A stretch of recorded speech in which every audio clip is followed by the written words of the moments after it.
السلام علیکم دوستوں، میں مر چکا ہوں لیکن میری آواز سنو۔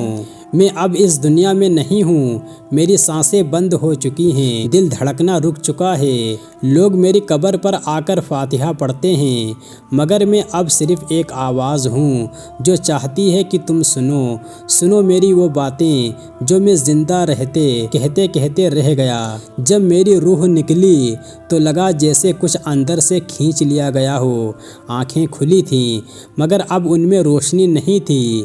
میں اپنے ہی جنازے کو دیکھ رہا تھا، لوگ رو رہے تھے، مگر اس وقت مجھے سمجھ آیا اب میں صرف ایک جسم نہیں، میں ایک سوال بن چکا ہوں، ایک سوال جس کا جواب میرے اعمال دیں گے۔ وہ مجھے کندھوں پر اٹھا کر لے گئے جہاں میں کبھی خود دوسروں کو چھوڑ کر آیا تھا۔ مجھے قبر میں رکھا گیا، ٹھنڈی تنگ اندھیری زمین، اوپر سے مٹی کی آواز، ہر ایک لمحہ جیسے ایک صدی بن گیا۔ میں سوچ رہا تھا کاش میں نے نمازیں چھوڑی نہ ہوتی، کاش میں نے اس دن غلط نہیں بولا ہوتا، کاش میں نے وقت کو سمجھا ہوتا۔ اب کوئی میرے پاس نہیں ہے، نہ گھر والے، نہ دوست، نہ رشتہ دار، نہ وہ جس سے میں ہر دن باتیں کرتا تھا۔ بس میں ہوں اور میرے گناہ ہیں جو اب سایہ بن کر مجھے گھیرے ہوئے ہیں۔ قبر پوچھتی ہے کیا لایا ہے اپنے ساتھ، اور میں خاموش ہوں کیونکہ میرے ہاتھ خالی ہیں۔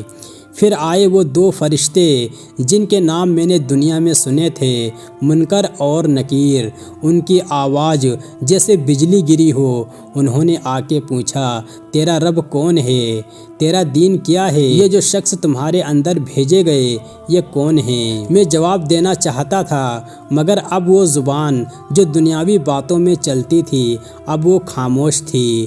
کیونکہ میں نے اللہ کو پہچانا ہی نہیں تھا، کبھی وقت ہی نہیں ملا تھا۔ کاش میں نے اپنی ماں کو کبھی رلایا نہ ہوتا، کاش میں نے اس نماز کو ٹالا نہ ہوتا، کاش اس حرام چیز سے دور رہا ہوتا۔ اب سب کچھ سامنے ہے مگر کچھ بدل نہیں سکتا۔ اب توبہ نہیں، اب انتظار ہے، عذاب کا یا رحمت کا۔ اب وہی ملے گا جو بویا تھا۔ تم سن رہے ہو نا، کیونکہ میں تم سے کچھ کہنا چاہتا ہوں۔ توبہ کر لو، ابھی وقت ہے، ابھی سانسیں چل رہی ہیں، ابھی توبہ کا دروازہ کھلا ہے۔ قبر بہت تنگ ہے لیکن جو روشنی لے کے آتا ہے اس کے لیے یہ بھی جنت کا باغ بن جاتی ہے۔ میں اب نہیں ہوں مگر تم تو ہو۔ جیو مگر اللہ کو یاد رکھتے ہوئے، کماؤ مگر حلال طریقے سے، مسکراؤ مگر دوسروں کو بھی راحت دے کر، کیونکہ ایک دن تم بھی یہاں آؤ گے جہاں میں ہوں، اور تب شاید تمہاری روح بھی کسی زندہ سے کہے میں مر چکا ہوں لیکن میری آواز سنو۔ دوستوں، یہ ویڈیو اگر پسند آئی ہو تو اس ویڈیو کو لائک کریں، شیئر کریں اور چینل جنت کی چاہت کو سبسکرائب کریں۔ اللہ حافظ۔